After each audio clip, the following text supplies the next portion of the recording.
These aren't just t-shirt designs. These are fully optimized print-on-demand listings. I built an automation that handles all three: the wild research, the SEO tags, the descriptions, and the t-shirt design, all in one single click. This is the dynamic t-shirt researcher and designer. It's an automated agent I built inside Opal that takes you from zero ideas to ready to upload in matter of seconds. And today, I'm showing you exactly how to build it.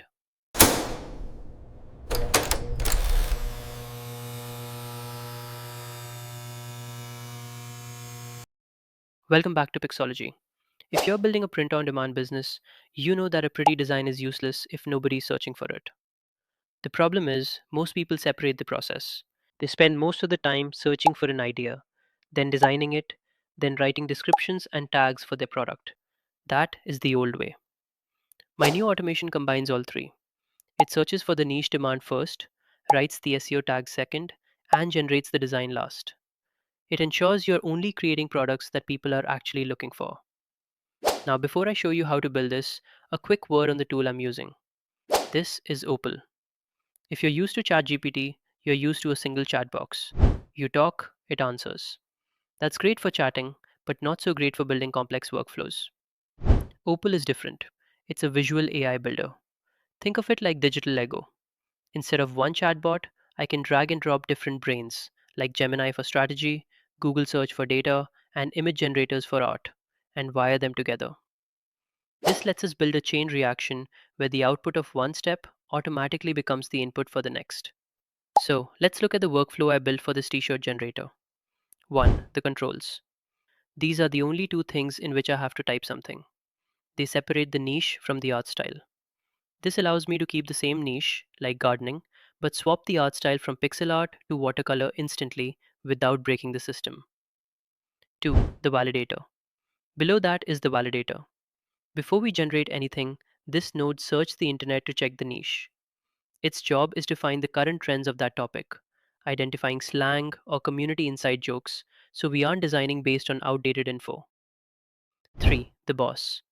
All that raw data feeds into the strategist. This is the decision maker. It doesn't write the final copy or draw the image. Its only job is to synthesize the search data with my style inputs to create a solid, single creative direction. It approves the concept before anyone else starts working. 4. The storyteller.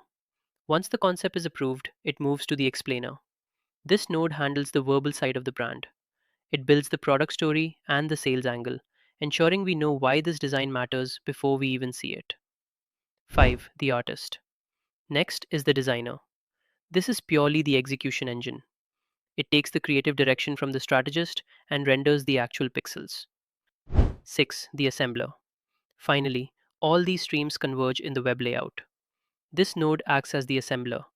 It takes the text from the storyteller and the image from the artist and formats them into a single clean product preview so I can see exactly how the listing will look. Okay, so let's build this app. Head over to opal.google and click the Create New option. This will open a fresh app. You'll see the main menu bar at the top with user input, generate, and output. First, click user input. A yellow node appears. Click on it and look at the menu on the right side of the screen. This is where we rename it. Change the name to niche input and add a simple prompt over here like describe your niche. Click user input again, select the new node, go to the right menu and rename this one style input. Again, add a simple prompt like describe the art style for your design. Now for the research. Click the generate button to add a blue node. Rename it trend search in the right menu. For this node, we are going to add in this prompt. To activate the search tool, click inside the node's text box and type the @ symbol. A drop-down will appear. Select Search Web. We also need to connect our input here.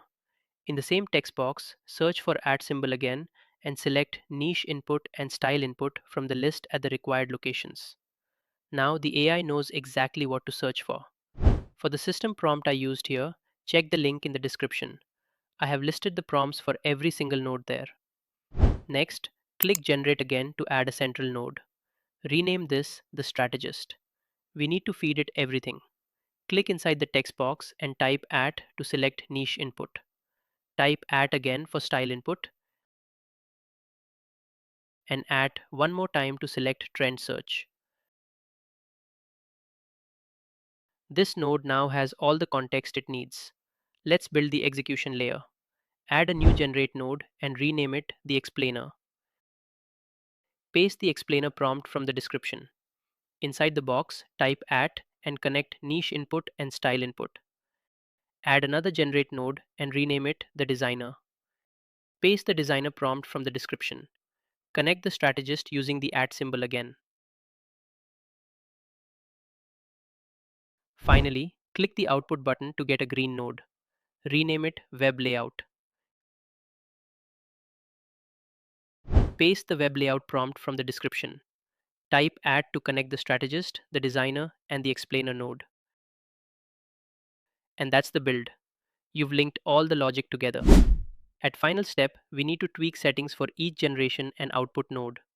For trend search, the strategist and the explainer node, we will set it to Gemini 3 Pro for better results. You can stick with the default option if you do not have subscription of Gemini. For the designer node, select Nano Banana Pro or Imagen 4. Stick with default if you do not have subscription. And finally, for the web layout node, select Web Page with Auto Layout, and down here in Advanced Settings, select Gemini 2.5 Pro for interactive display. Else, stick with default setting for simple web page design. You can rename the app over here by clicking the three dots option, and also design a theme for this app using AI or uploading an image of your choice. So our app is ready and it's finally time to give it a go. Click the start button over here and type in niche of your choice in first input.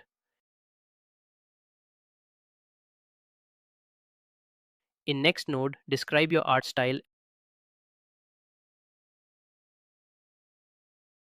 and hit enter. The trend search node is now active. Click console to watch it live. You can actually see the websites it's visiting. It scrapes that data into text, ready for the next step. So here is our final result.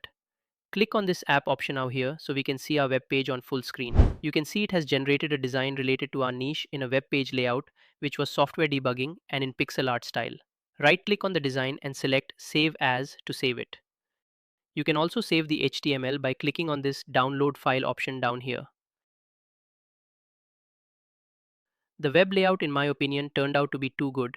It has generated the whole web page and title in pixel art or 8-bit style, exactly as we described it in our style input node. It has also added a cool interactive dummy add to cart button and price tag next to it. Below this, it has added a cool explanation for our design. This is basically our explainer node at work. Below explanation, it has added the description for our design.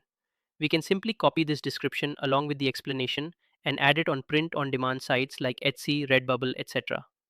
Most important step for a product to show up in searches are the product specifications and tags. Over here you can see that it has added both of them. All you need to do is to simply copy them and paste them when you upload your design. So Pixologists, we didn't just generate a random image today. We built a repeatable system that thinks like a marketer and designs like an artist. If you want to see how I use this same logic to build a coloring book empire, check out this video right here. And if this automation saved you even 5 minutes of work, hit that subscribe button. This is Pixology. Stop grinding, start automating. I'll see you in the next one.